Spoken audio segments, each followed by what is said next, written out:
ಎಲ್ಲರಿಗೂ ಕೂಡ ನಾನು ಇದು ನಮ್ಮ ಪರಿವಾರ ಅಂತ ಹೇಳ್ತಿದ್ದಾರೆ. ಇದು ಒಂದು ಶಿವಶಕ್ತಿ ರೇಖೆ ಅಭಿಯಾನದ ಪರಿವಾರ ಅಂತ ಹೇಳೋದಕ್ಕೆ ನಾನು ತುಂಬಾ ಇಷ್ಟಪಡ್ತೀನಿ ಎಲ್ಲರಿಗೂ. ಈ ಒಂದು ಪರಿವಾರಕ್ಕೆ ನಿಮ್ಮೆಲ್ಲರಿಗೂ ಕೂಡ ಆತ್ಮೀಯವಾದಂತ ಸ್ವಾಗತವನ್ನ ನಾನು ಕೊಡ್ತೇನೆ. ಸೊ ಯಾಕೆ ಅಂತ ಹೇಳಿದ್ರೆ, ಪರಿವಾರ ನಮ್ಮ ಕುಟುಂಬ ಅಂತ ಹೇಳಿದಾಗ ನಮ್ಮಲ್ಲಿ ಏನಾಗುತ್ತೆ ಅಂತ ಹೇಳಿದ್ರೆ ಒಂದು ಬಾಂಧವ್ಯಗಳಿರುತ್ತೆ. ಮುಕ್ತವಾಗಿ ನಿಮಗೆ ಏನ್ ಬೇಕೋ ಅದೆಲ್ಲನೂ ಕೂಡ ನಾವು ಈ ಒಂದು ಕುಟುಂಬದಲ್ಲಿ ನಾವು ಶೇರ್ ಮಾಡ್ಕೊಳ್ತೀವಿ ನಾವು. ಸೊ ಹಾಗಾಗಿ ನನಗೆ ಅದು ಮಾತಲ್ಲಿ ಹೇಳಕ್ಕೆ ಆಗ್ತಾ ಇಲ್ಲ. ನನಗೆ ಅಷ್ಟೊಂದು ನನಗೆ ಅಭಿಮಾನ ಗೌರವ ನಿಮ್ಮೆಲ್ಲರ ಮೇಲೂ ಕೂಡ ಇದೆ. ಯಾಕೆ ಅಂತ ಹೇಳಿದ್ರೆ, ಈ ಒಂದು ಇಲ್ಲಿ ಬಂದು ಕೂತ್ಕೊಳ್ಬೇಕು ಅಂತ ಹೇಳಿದ್ರು ಕೂಡ ಅಸಾಧ್ಯ.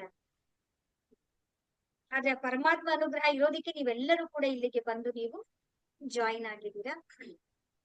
ನಿನ್ನೆ ಕ್ಲಾಸ್ ಯಾರ್ಯಾರಿಗೆ ಗೊತ್ತಿಲ್ಲ ಅವರು ವಿಡಿಯೋನ ನೀವು ನನ್ನ ಯೂಟ್ಯೂಬ್ ಚಾನಲ್ ನೀವು ಮತ್ತೊಮ್ಮೆ ನೋಡಿ, ಇಲ್ಲಾಂದ್ರೆ ನಾನು ನಿಮ್ಗೆ ವಿಡಿಯೋಸ್ಗಳನ್ನ ನಿಮ್ಗೆ ನಾನು ರೆಕಾರ್ಡಿಂಗ್ ಅನ್ನ ಕಳ್ಸಿಕೊಡ್ತೇನೆ.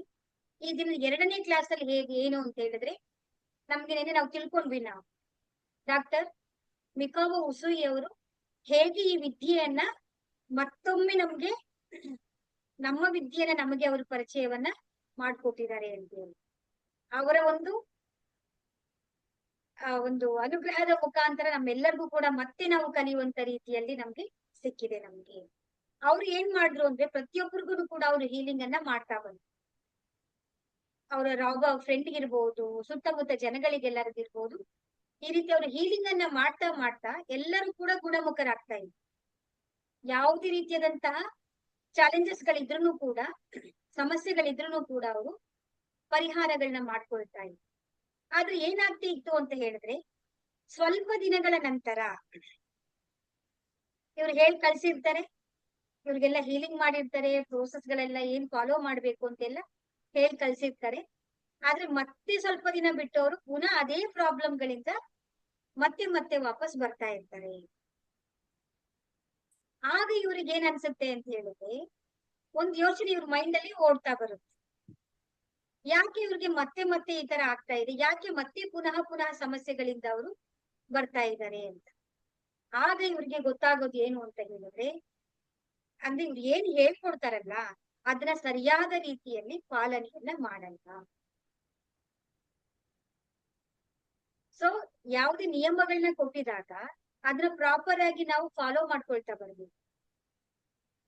ಫಾಲೋ ಮಾಡಿಲ್ಲ ಅಂತಂದ್ರೆ ಏನಾಗುತ್ತೆ, ನಮ್ಗೆ ಮತ್ತೆ ಮತ್ತೆಗಳು ಕೂಡ ನಮ್ಗೆ ಈ ರೀತಿ ಪುನಃ ಪುನಃ ಬರುವಂತ ಸಂಭವಗಳಿರುತ್ತೆ. ಆಗ ಇವ್ರು ಯೋಚನೆ ಮಾಡಿ ರೇಖೆಯ ಪಂಚತತ್ವಗಳು ಅಂದ್ರೆ ಪಂಚ ನಿಯಮಗಳು ಎಲ್ಲರೂ ಸಾಮಾನ್ಯವಾಗಿ ಪ್ರತಿಯೊಬ್ರು ಕೂಡ ಇದನ್ನ ಫಾಲೋ ಮಾಡ್ಕೊಳ್ತಾ ಬರ್ಬೇಕು ಅಂತ ಹೇಳಿ ಒಂದು 5 ನಿಯಮಗಳನ್ನ ಅವರು ತಗೊಳ್ ಬರ್ತಾರೆ. ತುಂಬಾ ಸರಳವಾಗಿದೆ ಅವರು. ಸೊ ಅವ್ರು ಏನ್ ಹೇಳ್ತಾರೆ ಅಂತ ಹೇಳಿದ್ರೆ, ಮೊದಲನೇದು ಏನು ಅಂತ ಹೇಳಿದ್ರೆ, ಈ ಒಂದು ದಿನ ಕೋಪ ಮಾಡ್ಕೊಳ್ಳೋದಿಲ್ಲ. ಈ ಒಂದು today, just for today I will not be angry. ಒಂದು ದಿನ ಮಾತ್ರ, ನಾಳೆದು ಯಾರಿಗ್ ಗೊತ್ತದು, ತಲೆ ಕೆಡ್ಸ್ಕೊಳ್ಳೋದು ಬೇಡ. ಒಂದು ದಿನ ನಾನು ಕೋಪ ಮಾಡ್ಕೊಳ್ಳೋದಿಲ್ಲ, ಈ ಒಂದು ದಿನ ನಾನು ಚಿಂತೆ ಮಾಡೋದಿಲ್ಲ, ಈ ಒಂದು ದಿನ ನಾನು ಆ ಪರಮಾತ್ಮನ ಅನುಗ್ರಹಕ್ಕೆ ಕೃತಜ್ಞನಾಗಿರುತ್ತೇನೆ, ಈ ಒಂದು ದಿನ ನಾನು ಪ್ರಾಮಾಣಿಕವಾಗಿ ಕೆಲಸ ಮಾಡ್ತೇನೆ, ಈ ಒಂದು ದಿನ ನಾನು ಎಲ್ಲ ಪ್ರಾಣಿ ಪಕ್ಷಿಗಳು ಯಾರೇ ಆಗಿರ್ಬೋದು ಅವರೆಲ್ಲರ ಮೇಲೆ ನಾನು ಪ್ರೇಮದಿಂದ ವರ್ತಿಸ್ತೇನೆ, ಕರುಣೆಯಿಂದ ಇರ್ತೇನೆ ನಾನು ಅಂತ ಹೇಳಿ ಈ 5 ನಿಯಮಗಳನ್ನ ಅವರು ಎಲ್ಲರಿಗೂ ಕೂಡ ಅವರು ಸಾಮೂಹಿಕವಾಗಿ ಸರ್ವವ್ಯಾಪಿಯಾಗಿ ಅವರು ಈ ಪಂಚ ನಿಯಮಗಳನ್ನ ತಗೊಳ್ಬರ್ತಾರೆ.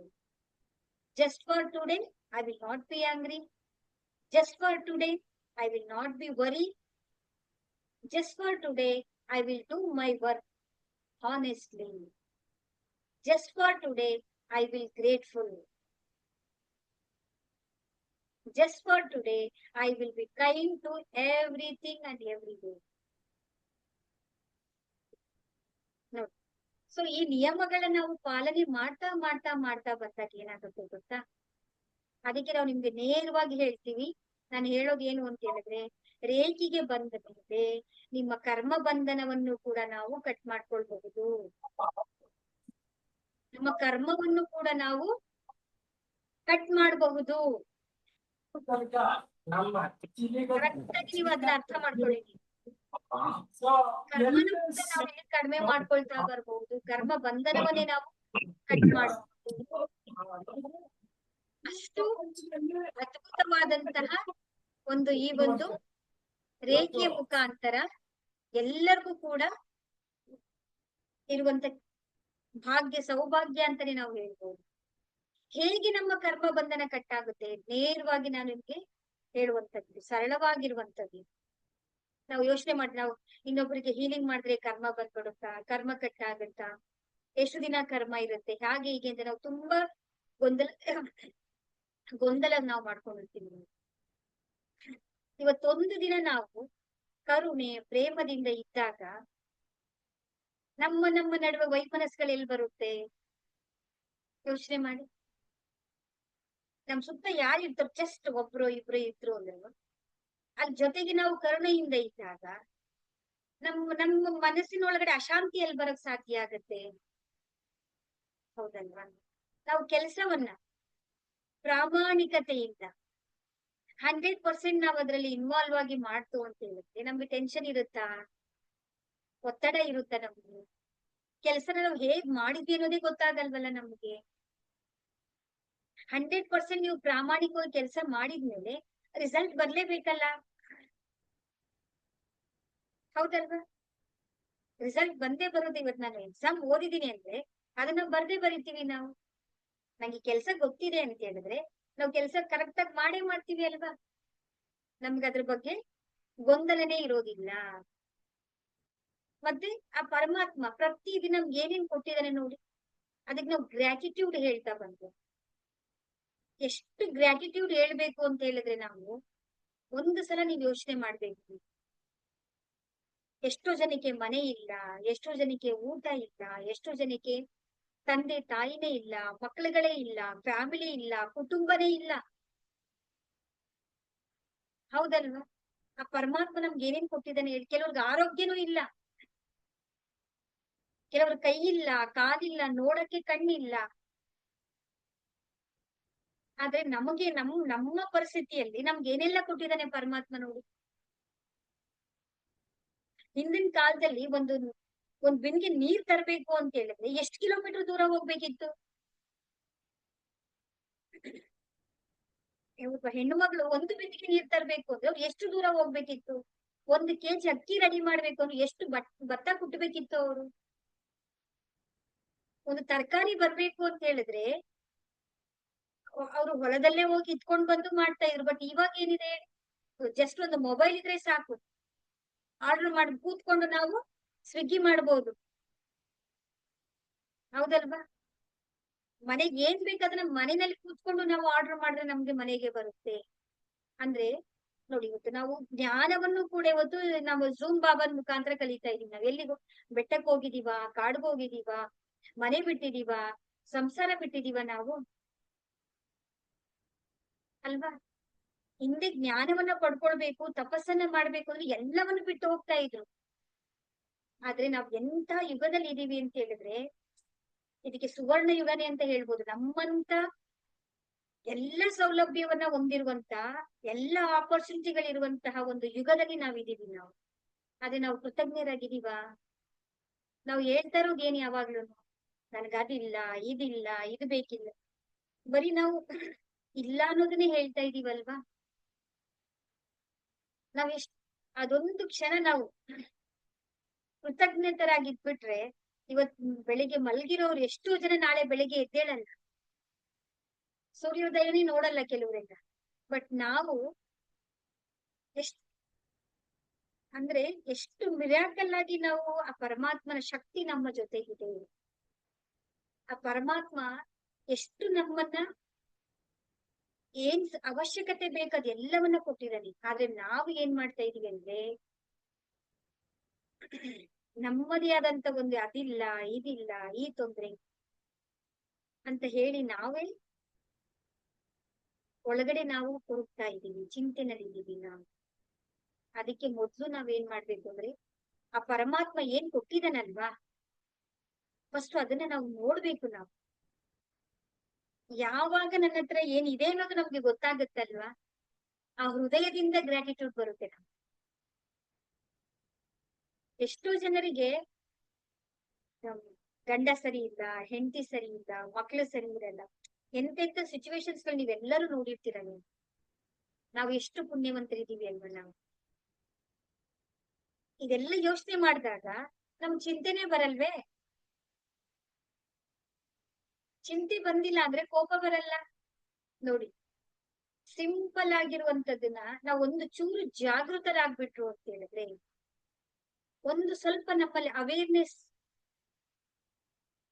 ಉಂಟಾಯ್ತು ಅಂತ ಹೇಳಿದ್ರೆ, ನಾವೇನ್ ಮಾಡ್ತೀವಿ, ನಮ್ಮ ಕರ್ಮಗಳನ್ನ ನಾವು ಮುಂದೆ ಕಟ್ ಮಾಡ್ಕೊಳ್ತೀವಿ. ನಾವು ಇಷ್ಟು ದಿನ ಗೊತ್ತಿಲ್ಲದೆ ನಾವು ಮಾಡಿದೀವಿ. ಸ್ವಲ್ಪ ಜಾಗೃತರಾಗ್ಬಿಟ್ರೆ, ತುಂಬಾ ಏನಿಲ್ಲ, ಅರಿವು ಬಂದ್ಬಿಟ್ರೆ ನಿಮ್ಮಲ್ಲಿ, ನಾವು ಕರ್ಮವನ್ನು ಕೂಡ ನಾವು ಕಟ್ ಮಾಡ್ಕೊಳ್ಬಹುದು. ಆ ಒಂದು ಶಕ್ತಿ ಇರುವಂತದ್ದು ಈ ರೇಖಿ ವಿದ್ಯೆಗೆ ಮಾತ್ರ ಇರುವಂತದ್ದು. ಅದಕ್ಕೆ ನಮ್ಮ ಈ ರೇಖಿ ವಿದ್ಯೆಯಲ್ಲಿ ಈ ಪಂಚತತ್ವಗಳು ತುಂಬಾ ಅವಶ್ಯಕತೆ ಆಗಿರುತ್ತೆ. ನೀವು ಸಿಂಪಲ್ ಆಗಿ ನೀವೇನ್ ಮಾಡ್ಬೇಕು ಅಂದ್ರೆ, ನೀವು ಬೆಳಿಗ್ಗೆ ಎದ್ದ ತಕ್ಷಣ ಎಲ್ಲಿ ಕೂತಿರ್ತೀರಾ, ಕಣ್ಣು ಬಿಟ್ಟ ತಕ್ಷಣ ಈ 5ನೇ ಸೂತ್ರಗಳನ್ನ ನೀವು ನೆನ್ಸ್ಕೊಳ್ತಾ ಬನ್ನಿ. ಈ ಒಂದು ದಿನ ನಾನು ಚಿಂತೆ ಮಾಡಲ್ಲ, ಕೋಪ ಮಾಡ್ಕೊಳಲ್ಲ, ಇವತ್ತೊಂದು ದಿನ ಅಷ್ಟೇ, ಇವತ್ತೊಂದು ದಿನ ನಾನು ಕೃತಜ್ಞನಾಗಿರ್ತೇನೆ, ಪ್ರಾಮಾಣಿಕವಾಗಿ ಕೆಲಸ ಮಾಡ್ತೇನೆ, ಇವತ್ತೊಂದು ದಿನ ನಾನು ಎಲ್ಲರ ಮೇಲೆ ನಾನು ಕರುಣೆ ಇರ್ತೇನೆ. ನೀವು ನೋಡಿ, ಯು ಸಿ ದ ಮ್ಯಾಜಿಕ್. ನೀವೇ ನೋಡ್ತೀರಾ ಮ್ಯಾಜಿಕ್ ಅಂದ್ರೆ. ಒಂದೇ ದಿನದಲ್ಲಿ ನೀವು ಪರಿವರ್ತನೆ ಆಗ್ಬಿಡ್ತೀರಾ ಅಂತಲ್ಲ. ನಾವುಗಳೆಲ್ಲ ಏನ್ ಮಾಡ್ತೀವಿ, ನಮ್ಮ ಎಕ್ಸ್ಪೆಕ್ಟೇಷನ್ ಏನ್ ಗೊತ್ತಾ, ಇವತ್ ನಾನ್ ರೇಖಿ ಕಲ್ತಿದ್ದೀನಿ, ನಾಳೆಯಿಂದ ನನಗೆ ಕೋಪನೇ ಬರಬಾರ್ದು. ಹೌದಲ್ವಾ? ಇವತ್ತು ನಾನು ರೇಖಿ ಕಲ್ತಿದ್ದೀನಿ, ದೀಕ್ಷಾ ತಗೊಂಡಿದ್ದೀನಿ, ಹೌದಲ್ವಾ, ಅಟೂಟ್ಮೆಂಟ್ ಆಗಿದೆ, ನಾಳೆಯಿಂದ ನನಗೆ ಯಾರ ಮೇಲೂ ಕೂಡ ದ್ವೇಷನೇ ಬರಬಾರ್ದು. ಹಾಗಲ್ಲ. ಅಂದ್ರೆ ಹೇಗಾಗ ನಾವು ದಿನಕ್ಕೆ ನಾವು ಒಂದು 100 ಸಲ ಕೋಪ ಮಾಡ್ಕೊಳ್ತೀವಿ ಅಂತ ಇಟ್ಕೊಳ್ಳೋಣ. ನಾವು ಜಾಗೃತರಾದಾಗ ಏನಾಗುತ್ತೆ, ಆಗ್ಲೂ ಕೋಪ ಬರುತ್ತೆ. ಆದ್ರೆ 100 ಸಲ ಬರ್ತಾ ಇರುವಂತ ಕೋಪ 50 ಸಲ ಕೋಪಕ್ಕೆ ಬಂದು ಇಳಿಯುತ್ತೆ. 50 ಸಲದ ಕೋಪ 25 ಸಲಕ್ಕೆ ಬಂದ್ ನಿಲ್ಲುತ್ತೆ. 25 ಸಲ ಬಂದಿರೋ ಕೋಪ 10, 5 ಬರುತ್ತೆ. ಆಮೇಲೆ ಏನಾಗುತ್ತೆ, ಕೋಪ ಬರುತ್ತೆ, ಹೋಗುತ್ತೆ. ಆದ್ರೆ ಯಾವಾಗ್ಲೂ ನಮ್ ಜೊತೆನಲ್ಲಿ ಕೋಪ ನಿಲ್ಲೋದಿಲ್ಲ. ಕೋಪನೇ ಬರೋದಿಲ್ಲ ಅಂತಲ್ಲ, ಕೋಪ ಬರುತ್ತೆ, ಆದ್ರೆ ಅದರ ಪರಿಣಾಮದಿಂದ ಆಗುವಂತಹ ಎಫೆಕ್ಟ್ಸ್ ಇರುತ್ತಲ್ಲ, ಅದು ಕಡಿಮೆ ಆಗ್ತಾ ಬರುತ್ತೆ. ಈಗ ನಾವು ಕೋಪ ಮಾಡ್ಕೊಂಡು ಯಾವ ಸ್ಥಿತಿನಲ್ಲಿ ಇದೀವಿ ಹೇಳಿ? ಎಷ್ಟೊತ್ತು ನೀವು ಕೋಪ ಮಾಡ್ಕೊಬಹುದು? 1 ದಿನ, 2 ದಿನ ಅಲ್ಲ, 1 ವಾರ, 1 ವರ್ಷ ತನಕನೂ ಕೋಪ ನಮ್ಮೊಳಗೇನೇ ಇರುತ್ತೆ. ಹೌದಲ್ವಾ ಹೇಳಿ? ಇರುತ್ತೆ ಅಲ್ವಾ ನಮ್ಮ ಹತ್ರ? ಇವೆಲ್ಲ ಏನ್ ಮಾಡುತ್ತೆ ಅಂತ ಹೇಳಿದ್ರೆ, ನಮ್ಮ ಎನರ್ಜಿಯನ್ನ ಸಕ್ ಮಾಡ್ಕೊಳ್ಳುತ್ತೆ. ನಮ್ಮ ಎನರ್ಜಿ ಎಲ್ಲ ಬರೀ ಇದಕ್ಕೆ ಖಾಲಿ ಆದ್ರೆ, ನಮ್ಮ ಶಕ್ತಿಯನ್ನು ನಾವು ಇನ್ಕ್ರೀಸ್ ಮಾಡ್ಕೊಳ್ಳೋಕೆ ನಮ್ಗೆ ಎಲ್ಲಿಂದ ಬರುತ್ತೆ? ಹೌದಲ್ವಾ? ನಮ್ಮ ಬೇರೆ ನೋಡಿ, ಬ್ರೈನಿಗೆ ಎಲ್ಲಾ ಎನರ್ಜಿನ ಚಿಂತೆ ಮಾಡೋದಿಕ್ಕೆ, ಕೋಪ ಮಾಡೋದಿಕ್ಕೆ, ಎಲ್ಲದಕ್ಕೂ ಸ್ಟ್ರೆಸ್ ಮಾಡ್ಕೊಳ್ಳೋದಿಕ್ಕೇನೆ ಕೊಟ್ಬಿಟ್ರೆ ನೀವು ಬೇರೆ ಆರ್ಗನ್ಸ್ ಗಳಿಗೆಲ್ಲ ಎನರ್ಜಿ ಬೇಡ್ವಾ? ಹಾಗಾಗಿ ಸಿಂಪಲ್ ಆಗಿ ನಿಮ್ಮಲ್ಲಿ ಒಂದು ಜಾಗೃತಿ ಆಗ್ತಿದ್ರೆ, ಆ ಕರ್ಮವನ್ನು ಕೂಡ ನಾವು ಕಟ್ ಮಾಡ್ಕೊಳ್ಬೇಕು. ಅದಕ್ಕೆ ನಮ್ಮಲ್ಲಿ ಆಗ್ಲೇ ಎಲ್ಲಾನು ಹೇಳ್ಬಿಟ್ಟಿದ್, ಕಾಯಕವೇ ಕೈಲಾಸ ಅಂತ ಹೇಳಿದ್ದಾರೆ. ದಯೇ ಧರ್ಮದ ಮೂಲವಯ್ಯ. ಹೌದಲ್ವಾ? ಸರ್ವೇ ಭವಂತು ಸುಖಿನಃ ವಸುದೈವ ಕುಟುಂಬಕಂ. ಒಂದೊಂದೇ ಸಾಲಿನಲ್ಲಿ ವಸುದೈವ ಕುಟುಂಬಕಂ ಅಂತಂದ್ರೆ ಏನೇ ನೋಡಿ. ಇಡೀ ಪ್ರಪಂಚವೇ ಒಂದು ಕುಟುಂಬ ಇದ್ದ ಹಾಗೆ ಅಂತ ಹೇಳಿ ಎಂತ ವಾಕ್ಯನ ನಮ್ಗೆ ಹೇಳ್ಕೊಟ್ಟಿದ್ದಾರೆ. ಎಲ್ಲರಿಗೂ, ಪ್ರತಿಯೊಬ್ಬರಿಗೂ ನಾವು ಕೈ ಮುಗಿತೀವಿ. ನಮ್ಮ ಸಂಸ್ಕಾರ ಎಷ್ಟು ಚೆನ್ನಾಗಿದೆ ನೋಡಿ ಅಲ್ಲಿ. ನಮ್ಮ ಗುರು ಪರಂಪರೆ ಋಷಿ ಮುನಿಗಳೆಲ್ಲರೂ ಕೂಡ ಸೂಕ್ಷ್ಮವಾಗಿ ಪ್ರತಿಯೊಂದು ಜ್ಞಾನವನ್ನು ಕೂಡ ಅದ್ರಲ್ಲಿ ಅಡಗಿಸಿಟ್ಟಿದ್ದಾರೆ. ಆದ್ರೆ ನೋಡುವಂತ ದೃಷ್ಟಿ ನಮ್ಮಲ್ಲಿ ಕಡಿಮೆ ಆಗ್ಬಿಟ್ಟಿದೆ. ಸೊ ಹಾಗಾಗಿ ಈ ನಿಯಮಗಳನ್ನ ನಾವು ಫಾಲೋ ಮಾಡ್ತಾ ಬಂತು ಅಂತ ಹೇಳಿದ್ರೆ ನಮ್ಮ ಕರ್ಮ ಬಂಧನವೂ ಕೂಡ ನಮ್ಗೆ ಕಟ್ ಆಗುತ್ತೆ. ಇದ್ರಲ್ಲಿ ಏನಾದ್ರು ಡೌಟ್ಸ್ ಇದೆಯಾ ನಿಮ್ಗೆ?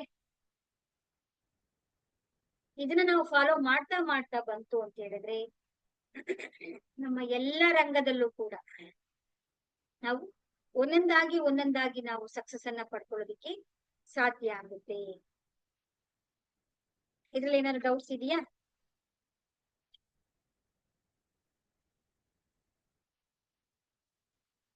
ಸರಿ, ಹಾಗಾದ್ರೆ ಮುಂದೆ ಹೋಗೋಣ.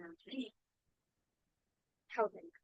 ಸೊ ಇದನ್ನ ನಾವು ಫಾಲೋ ಮಾಡ್ತಾ ಮಾಡ್ತಾ ಬಂತ ಅಂದಾಗ ಏನಾಗುತ್ತೆ, ನಮ್ಮಲ್ಲಿ ಒಂದು ಪರಿವರ್ತನೆ ಆಗೋದಿಕ್ಕೆ ಸಾಧ್ಯ ಆಗುತ್ತೆ. ಈಗ ನಾವು ನೋಡ್ತಾ ಇದ್ದೀವಿ, ನಮ್ಮ ಶರೀರ ನಮ್ಗೆ ಕಾಣಿಸ್ತಾ ಇದೆ ಅಲ್ವಾ? ನಮ್ಗೆ ಇರುವಂತದ್ದು ಏನು, ಈ ಒಂದು ಫಿಸಿಕಲ್ ಆಗಿ ನಮ್ಮ ಶರೀರ ನಮ್ಗೆ ಕಾಣಿಸ್ತಾ ಇದೆ. ಆದ್ರೆ ನಮ್ಗೆ ಕಾಣುವ ಶರೀರವಲ್ಲದೇನೆ ಕೂಡ ನಮಗೆ ಕಾಣದೇ ಇರುವಂತ ಶರೀರವೂ ಕೂಡ ನಮ್ಮಲ್ಲಿ ಇದೆ. ಅದನ್ನೇ ಹೇಳೋದು ಏನ್ ಗೊತ್ತಾ? ಸ್ಥೂಲ ಶರೀರ, ಸೂಕ್ಷ್ಮ ಶರೀರ, ಕಾರಣ ಶರೀರ, ಮಹಾಕಾರಣ ಶರೀರ ಅಂತ ಹೇಳ್ತಾರೆ. ಅದಕ್ಕೆ ಫಿಸಿಕಲ್ ಬಾಡಿ,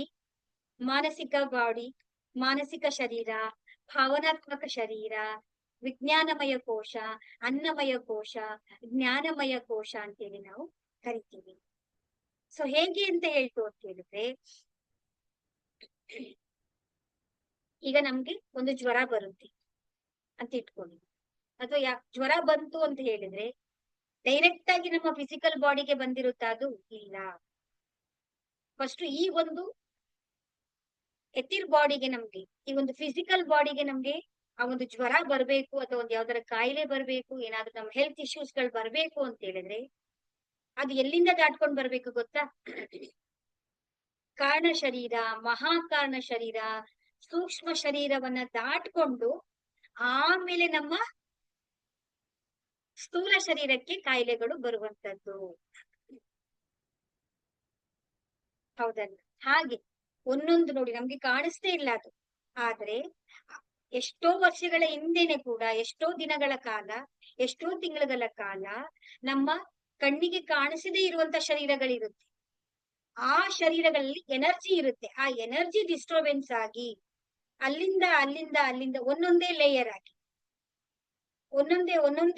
ಆಗಿ ನಮ್ಗೆ ಈ ಒಂದು ಫಿಸಿಕಲ್ ಬಾಡಿಗೆ ನಮ್ಗೆ ಹೆಲ್ತ್ ಇಶ್ಯೂಸ್ಗಳು, ಎಲ್ಲಾ ರೀತಿಯಾದಂತ ನಮ್ಗೆ ಸಮಸ್ಯೆಗಳು ನಮ್ಗೆ ಬಂದಿದೆಯಲ್ಲ, ಆ ಸಮಸ್ಯೆಗಳು ಬರೋದಿಕ್ಕೆ ನಮ್ಗೆ ಕಾರಣ ಆಗತ್ತೆ. ಅದನ್ನ ನಾವು ತಿಳ್ಕೊಬೇಕು, ಕಾರಣ ಎಲ್ಲಿರುತ್ತೆ, ಎಲ್ಲಿಂದ ಬರುತ್ತೆ ಅಂತ. ಈಗ ನಾವು ಈ ಒಂದು ಈ ಶರೀರವನ್ನ ನಾವ್ ಏನ್ ಮಾಡ್ತೀವಿ, ಚೆನ್ನಾಗಿ ನಾವು ಶುದ್ಧಿಯಾಗಿ ಇಟ್ಕೊಳ್ತಾ ಇದೀವಿ. ಈ ಶರೀರ ಸ್ಟ್ರಾಂಗ್ ಆಗಿರ್ಬೇಕು ಅಂದ್ರೆ ಏನ್ ಕೊಡ್ತೀವಿ ನಾವು? ಏನೇನು ಊಟ ಬೇಕು, ಭೋಜನ ಬೇಕು, ತಿಂಡಿಗಳು ಬೇಕು, ಎಲ್ಲವನ್ನು ಕೂಡ ನಾವು ಕೊಡ್ತಾ ಇದ್ದೀವಿ. ಹೌದಲ್ವಾ? ಸೊ ಇದು ಏನ್ ಮಾಡುತ್ತೆ, ಒಂದು ಇಂಧನದ ತರ ನಮ್ಮ ಶರೀರವನ್ನ ಕಾಪಾಡ್ಕೊಳ್ಬೋದು. ನಾವು ಏನ್ ಊಟ ಕೊಡ್ತೀವಲ್ಲ ಅದು ನಮ್ಮ ಶರೀರವನ್ನ ಇಂಧನವಾಗಿ ಅದು ರನ್ ಆಗೋದಿಕ್ಕೆ ಸಹಾಯ ಮಾಡೋದು. ಹಾಗಾದ್ರೆ ನಮ್ಮ ಒಳಗಡೆ ಇದೆಯಲ್ವಾ, ನಮ್ಮ ಒಳಗಡೆ ಇರುವಂತ ಆತ್ಮಕ್ಕೆ ನಾವೇನ್ ಕೊಡ್ತಾ ಇದೀವಿ? ನಾವು ಆತ್ಮದ ಭೋಜನ ಏನು ಹಾಗಾದ್ರೆ? ನಾವ್ ಅದನ್ನ ಮರ್ತೇ ಬಿಟ್ಟಿದ್ವೆ. ಶರೀರ, ಮನಸ್ಸು, ಆತ್ಮ, mind, soul and body. Mind, soul ಇದೆ ಅಲ್ವಾ? ಬಾಡಿನ ಚೆನ್ನಾಗಿ ನೋಡ್ಕೊಳ್ತಾ ಇದೀವಿ, ಎಲ್ಲಾನು ಕೇರ್ ಮಾಡ್ತಾ ಇದೀವಿ. ಆದ್ರೆ ನಾವು ಯಾವುದಕ್ಕೆ ಇಂಪಾರ್ಟೆನ್ಸ್ ಕೊಡ್ಬೇಕು? ಬರೀ ಶರೀರಕ್ಕೆ ಇಂಪಾರ್ಟೆನ್ಸ್ ಕೊಡ್ತಾ ಇದೀವಿ ವಿನಃ ನಮ್ಮ ಒಳಗಡೆ ಇದೆಯಲ್ಲ ಪವರ್ ಹೌಸ್ ಅಲ್ವಾ, ನಮ್ಮ ಒಳಗಿನ ಸ್ವರೂಪ ಇದೆಯಲ್ಲ, ಆ ಆತ್ಮದ ಭೋಜನ ಏನ್ ಕೊಡ್ತಾ ಇದೀವಿ ನಾವು? ಅದನ್ನ ಲೆಕ್ಕಕ್ಕೆ ತಗೊಂಡಿಲ್ವೇ ಅಲ್ವಾ? ಆತ್ಮದ ಭೋಜನ ಏನು ಅಂತ ಹೇಳಿದ್ರೆ, ಅಂದ್ರೆ ಸಜ್ಜನರ ಜೊತೆನಲ್ಲಿರೋದು, ಸತ್ಸಂಗ ಅಂತ ಹೇಳಿ ಕರೀತಾರೆ ನೋಡಿ. ಆವಾಗ ಪ್ರತಿ ದಿನವೂ ಕೂಡ ಸತ್ಸಂಗ ಮಾಡ್ತಾ ಇದ್ರು. ಸಂಜೆ ಆದ ತಕ್ಷಣ ಬೆಳಿಗ್ಗೆಲ್ಲ ಕೆಲಸ ಮಾಡಿ ಸಂಜೆ ಎಲ್ಲರೂ ಒಂದ್ ಕಡೆ ಸೇರಿ ಧ್ಯಾನ ಭಜನೆ ಎಲ್ಲವನ್ನು ಕೂಡ ಮಾಡ್ತಾ ಇದ್ರು. ಆಗ ಏನಾಗುತ್ತೆ ಹೇಳಿ, ಪರಿವರ್ತನೆಗಳಾಗ್ತಾ ಇದ್ರು. ಧ್ಯಾನ ಮಾಡ್ತಾ ಇದ್ರು, ಭಕ್ತಿಯನ್ನ ಮಾಡ್ತಾ ಇದ್ರು, ನಾಮಸ್ಮರಣೆ, ಹೌದಲ್ವಾ? ಇವೆಲ್ಲವೂ ಕೂಡ ಈ ಆತ್ಮದ ಭೋಜನ ಆಗಿರುತ್ತೆ. ಅಂದ್ರೆ ನಮ್ಮ ಈ ಒಂದು ಪೂರ್ಣ ನಮ್ಮ ಶರೀರದ ಪೂರ್ಣ ಅಸ್ತಿತ್ವ ಇರೋದೇ ಎಲ್ಲಿ ಅಂತ ಹೇಳಿದ್ರೆ ಆತ್ಮದಲ್ಲಿ. ಆ ಆತ್ಮದ ಸ್ವರೂಪ ಏನು ಅಂದ್ರೆ ನಾನು ಯಾರು, ನಾನು ಯಾರು ಅನ್ನೋ ಪ್ರಶ್ನೆಗೆ ಯಾರಿಗೆ ಉತ್ತರ ಸಿಕ್ಕಿದೆಯಲ್ವಾ, ಅವರೆಲ್ಲರೂ ಕೂಡ ಉನ್ನತವಾದಂತ ಮಟ್ಟದಲ್ಲಿ ಸಾಧನೆ ಮಾಡ್ಬಿಟ್ಟಿದ್ದಾರೆ. ಫಸ್ಟ್ ನಾವು ಅದನ್ನ ಆ ಉತ್ತರವನ್ನ ಕೊಂಡ್ಕೊಳ್ದು. ನಾನು ಯಾರು, ನಾನು ಅಂತಂದ್ರೆ ನನ್ನ ಶರೀರನ, ನನ್ನ ಹೆಸರ, ಆ ಒಳಗಿನ ಸ್ವರೂಪವನ್ನ ತಿಳ್ಕೋಬೇಕು. ಆ ಒಂದು ಅದನ್ನೇ ಅದನ್ನ ಅರ್ಥ ಮಾಡಿಸ್ಕೊಳ್ಳೋಕೆ ನಾವು ನಿಮ್ಗೆ ಧ್ಯಾನವನ್ನ ಮಾಡಿಸ್ತಾ ಬರೋದು. ಪ್ರತಿ ದಿನವೂ ಕೂಡ ಕ್ಲಾಸ್ಗಳು ಮುಗ್ದಿರುತ್ತೆ. ಕ್ಲಾಸ್ ಮುಗಿದ ನಂತರ ಅಂದ್ರೆ ರೇಖಿ ಲೆವೆಲ್ 1, 2 ಇದ್ದಾಗ ಆ ಸಮಯದಲ್ಲಿ ಧ್ಯಾನ ಇರಲ್ಲ. ಬೇರೆ ಸಮಯದಲ್ಲಿ ನಿಮ್ಗೆ ಧ್ಯಾನವನ್ನು ಕೂಡ ನಿಮ್ಗೆ ಪ್ರಾಕ್ಟಿಕಲ್ ಆಗಿ ಮಾಡಿಸ್ತಾ ಬರ್ತೀನಿ ನಾನು. ತುಂಬಾ ಜನರಿಗೆ ನಿಮ್ಮ ಜೊತೆನಲ್ಲೇ ತುಂಬಾ ಜನ ಒಳಗಡೆ ಕೂತ್ಕೊಂಡು ನಿಮ್ಮ ಜೊತೆನಲ್ಲೇ ಇದ್ದಾರೆ. ತುಂಬಾ ಜನರಿಗೆ ಒಳ್ಳೊಳ್ಳೆ ಎಕ್ಸ್ಪೀರಿಯನ್ಸ್ ಅನುಭವಗಳಾಗಿದೆ. ಯಾಕೆ ಅಂತ ಹೇಳಿದ್ರೆ ನನ್ನ ಒಳಗಿನ ಶಕ್ತಿ ಏನು, ನನ್ನ ಒಳಗಿನ ಅಂತರಂಗದಲ್ಲಿರುವಂತ ಶಕ್ತಿ ಯಾವುದು, ಅದರ ಸ್ವರೂಪ ಏನು ಅನ್ನೋದನ್ನ ನಾವು ತಿಳ್ಕೊಬೇಕಾಗ್ತಾ ಇರುತ್ತೆ. ಅದನ್ನ ತಿಳ್ಕೊಳ್ಳೋದಕ್ಕೋಸ್ಕರನೇ ನಾವು ಧ್ಯಾನವೇ ನಮ್ಗೆ ಕೀಲಿಕೆಯಾಗಿರುವಂತದ್ದು. ಸೊ ಒಬ್ಬೊಬ್ರು ಒಂದೊಂದು ದಾರಿಯಲ್ಲಿ ಹೋಗ್ತಾ ಇರ್ತಾರೆ. ಅದೇ ಸೇರೋದೆಲ್ಲ ಎಲ್ಲಿ? ನದಿಗಳು ಹರಿತಾ ಇರುತ್ತೆ. ಆ ನದಿಗಳು ಹರ್ಕೊಂಡು ಎಲ್ಲಿಗೆ ಸೇರ್ಲೇಬೇಕು? ಹೌದಲ್ವಾ? ಅದು ಹೇಗಾದ್ರೂ ಆಗ್ಲಿ, ಎಷ್ಟೇ ತಡೆಗಳು ಬಂದ್ರೂ ಕೂಡ ಆ ನದಿ ಕೊನೆಗೆ ಆ ಮಹಾನ್ ಸಾಗರವನ್ನೇ ಸೇರ್ಬೇಕು. ಆ ಮಹಾನ್ ಸಾಗರವನ್ನ ಸೇರಿದಾಗ್ಲೇ ಅದಕ್ಕೆ ಒಂದು ಪೂರ್ಣತೆಯ ಅರಿವು ನಮ್ಗೆ ಉಂಟಾಗುವಂಥದ್ದು. ಮಳೆ ಹನಿಗಳನ್ನೇ ತಗೋಬಹುದು, ಒಂದೊಂದೇ ಹನಿಯಾಗಿ ಬೀಳುತ್ತೆ ಅದು. ಒಂದೊಂದೇ ಹನಿಯ ಆ ಒಂದೊಂದೇ ಹನಿಯಿನ್ಗೂ ಇರುವಂತ ತವಕ ಏನು? ಮಹಾಸಾಗರವನ್ನ ಸೇರ್ಲೇಬೇಕು. ಅದು ಯಾವ ರೂಪದಲ್ಲಾದ್ರೂ ಬರ್ಬೋದು. ಅದು ಬಾವಿಗಿರ್ಬೋದು, ನದಿಗ್ ಬೀಳ್ಬೋದು, ಹಳ್ಳಕ್ಕಿರ್ಬೋದು, ಹೊಳೆಗೆರಿಬಹುದು, ಎಲ್ಲೇ ನದಿ ಒಂದೊಂದು ಹನಿಯೂ ಕೂಡ ಅದು ಬಂದ್ರು ಕೊನೆಗೆ ಸೇರ್ಬೇಕಾಗಿರೋದು ಎಲ್ಲಿಗೆ? ಆ ಮಹಾನ್ ಸಾಗರವನ್ನ ಸೇರ್ಬೇಕು. ಅಂದ್ರೆ ಆ ಮಹಾನ್ ಸಾಗರ ಅಂತಂದ್ರೆ ಆ ಕೊನೆಯ ಆ ಪರಮ ತತ್ವವನ್ನ ನಾವು ಕಾಣ್ಬೇಕಾಗುತ್ತೆ. ಆ ಪರಮ ತತ್ವವನ್ನ ನಾವು ಯಾವಾಗ ನಾವು ಅರ್ಥ ಮಾಡ್ಕೊಳ್ತೀವೋ ಆಗ ನಮ್ಮ ಹುಡುಕಾಟಗಳಿಗೆಲ್ಲವೂ ಕೂಡ ಒಂದು ನಿಲುಗಡೆ ಸಿಗುತ್ತೆ ನಮ್ಗೆ. ಅಲ್ಲಿವರೆಗೂ ನಾವೇನ್ ಮಾಡ್ತಾ ಇರ್ತೀವಿ? ಅಲೆದಾಟ, ಗೋಳಾಟ, ಹೋರಾಟ, ಅಲ್ಲಿಂದ ಇಲ್ಲಿಗೆ ಜಂಪ್ ಮಾಡೋದು ನಮ್ಗೆ ಇರಲಿ ನಡೀತಾನೆ ಇರುತ್ತೆ ಅದು. ನಿಮ್ಗೆ ಅಲ್ಲಿವರೆಗೂ ನೀವು ನಿಮ್ಮ ಹುಡುಕಾಟ ನಿಲ್ಲೋದಿಲ್ಲ. ನಾನಲ್ಲ ಅಂದ್ರೆ ಇನ್ನೊಬ್ರು, ಇನ್ನೊಬ್ರಲ್ಲ ಅಂದ್ರೆ ಇನ್ನೊಬ್ರು ಹೋಗ್ತಾ ಇರ್ತೀರ ನೀವು. ಅದಕ್ಕೆ ನಾವು ನೇರವಾಗಿ ನಿಮ್ಗೆ ಸ್ಪಷ್ಟವಾಗಿ ಹೇಳ್ತೀವಿ. ಯಾಕಂದ್ರೆ ಸಮಯ ಏನಾಗಿದೆ ಹೇಳಿ, ಇಲ್ಲಿವರೆಗೆ ಇಷ್ಟು ಸಮಯ ವ್ಯರ್ಥ ಮಾಡ್ಕೊಂಡ್ಬಿಟ್ಟಿದೀವಿ ನಾವು. ಇನ್ನೂ ಸಮಯವನ್ನ ನಾವು ವ್ಯರ್ಥ ಮಾಡ್ಕೊಂಡ್ರೆ ನಾವು ಮತ್ತೆ ಮತ್ತೆ ಮತ್ತೆ ನಾವು ಎಲ್ಲಿ ನಮ್ಮ ಪಯಣವನ್ನ ನಿಲ್ಸಿರ್ತೀವೋ ಅಲ್ಲಿಂದನೇ ಮತ್ತೆ ಮತ್ತೆ ನಾವು ಹುಟ್ಟಿ ಬರ್ಬೇಕಾಗತ್ತೆ. ಇವತ್ತು ನೀವೆಷ್ಟು ಜ್ಞಾನವನ್ನ ಪಡ್ಕೊಂಡಿರ್ತೀರಲ್ವಾ, ಇಲ್ಲಿಗೆ ನೀವು ಸ್ಟಾಪ್ ಆಯ್ತು ಅಂತ ಹೇಳಿದ್ರೆ ಮತ್ತೆ ಮುಂದಿನ ಜನ್ಮದಲ್ಲಿ ನೀವು ಇಲ್ಲಿಂದ ಮುಂದಿನ ಯಾತ್ರೆಯನ್ನ ನಾವು ಪ್ರಾರಂಭ ಮಾಡ್ಬೇಕಾಗತ್ತೆ. ಅದಕ್ಕೆ ನಾನು ಹೇಳೋದು, ಸ್ವಲ್ಪ ಸ್ವಲ್ಪ ಜಾಗೃತರಾಗಿ. ಅಂದ್ರೆ ಯಾವ ಯಾರೇ ಗುರುಗಳಾಗಿದ್ರು ಕೂಡ ಆ ಗುರುಗಳು ಏನ್ ಮಾಡ್ಬೇಕು ಅಂತ ಹೇಳಿದ್ರೆ, ಯಾರು ನಿಮ್ಮನ್ನ ಆ ಪರಮ ತತ್ವದೆಡೆಗೆ ಅಂದ್ರೆ ಆ ಪರಮಾತ್ಮನೆಡೆಗೆ ಕರ್ಕೊಂಡು ಹೋಗಿ ನಿಲ್ಲಿಸ್ತಾರಲ್ಲ, ಅವರೇ ನಿಜವಾದಂತಹ ಗುರುಗಳು. ಅವ್ರು ಯಾರಾದ್ರೂ ಆಗಿರ್ಬೋದು, ಅದ್ರಲ್ಲಿ ಯಾವುದೇ ಭೇದ ಭಾವ ಇಲ್ಲ. ಅದು ನಿಮ್ಗೆ ಅರಿವಿಗಾಗತ್ತೆ. ನಿಮ್ಮ ಅಂತರಂಗ ಹೇಳ್ಬೇಕು. ನಿಮ್ಮ ಅಂತರಂಗ ಯಾವಾಗ ಹೇಳ್ತಾರೋ ಅಲ್ಲಿ ನೀವು ಆ ಗುರುವನ್ನ ನೀವು ಗುರು ಅಂತಂದ್ರೆ ಏನು ಅಂತ ಹೇಳಿದ್ರೆ, ಅದೊಂದು ಸ್ವರೂಪ ಅಲ್ಲ, ಒಂದು ರೂಪ ಅಲ್ಲ. ಅಂದ್ರೆ ಆ ತತ್ವವನ್ನ ತಿಳ್ಕೊಂಡಿರೋರು ಯಾರಿರ್ತಾರೆ, ಆ ಪರಮ ತತ್ವದ ಜ್ಞಾನ ಯಾರಿಗಿರುತ್ತೋ ಅವ್ರು ಯಾರಾದ್ರೂ ಆಗಿರ್ಬಹುದು. ಅಲ್ಲಿ ನಿಂತು ನೀವೇನ್ ಮಾಡ್ಬೇಕು ಅಂದ್ರೆ ನಿಮ್ಮ ಜ್ಞಾನವನ್ನ ನೀವು ಮುಂದೆ ಸಾಗಿಸ್ಕೊಂಡು ಮುಂದೆ ಹೋಗ್ಬೇಕು. ಇಲ್ಲ ಅಂತ ಹೇಳಿದ್ರೆ ಮತ್ತೆ ಮತ್ತೆ ಮತ್ತೆ ನಾವು ಇದೇ ಹುಡುಕಾಟದಲ್ಲಿ ಇರ್ತೀವಿ.